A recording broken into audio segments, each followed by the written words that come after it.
yaşanan korkunç savaş, insanlık tarihinde derin izler bırakarak yaşanmaya devam etmektedir.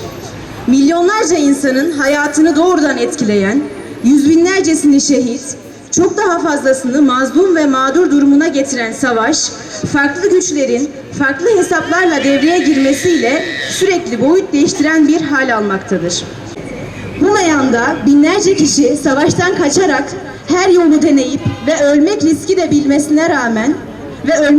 bilinmesine rağmen göç yollarına dökülmektedir. Bugün basına yansıyan bazı haberlerden anlaşıldığı üzere Avrupa'ya bir şekilde ulaşabilmiş mültecilere mensup binlerce çocuğun ortadan kaybolduğu görülmektedir.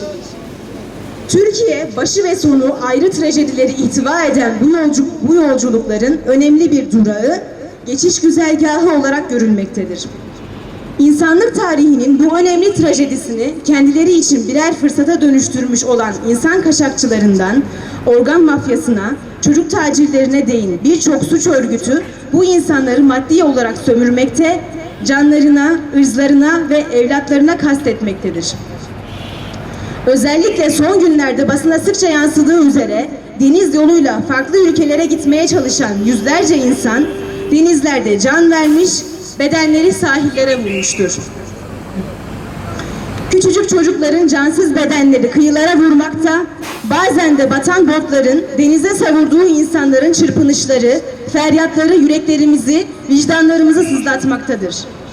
Alan Kurdi'nin küçücük bedeni kıyıya vurduğunda kamuoyunda bir hassasiyet oluşmuşsa da bu hassasiyet çözüme dönüşmemiş, fotoğrafı ve görüntüleri medyada haftalarca dolaşan bu yavrucak tarihin hafızasına kazınmış ve fakat kendisinden sonra onlarca akranı aynı şekilde can vermiştir. İnsanlık uyansın, ölümler son bulsun. İnsanlık uyansın, ölümler son bulsun. Şimdi Merkez Postanesi'ne giderek faks çekeceğiz bu ölümlerin son bulması için. Tekbir! Allahu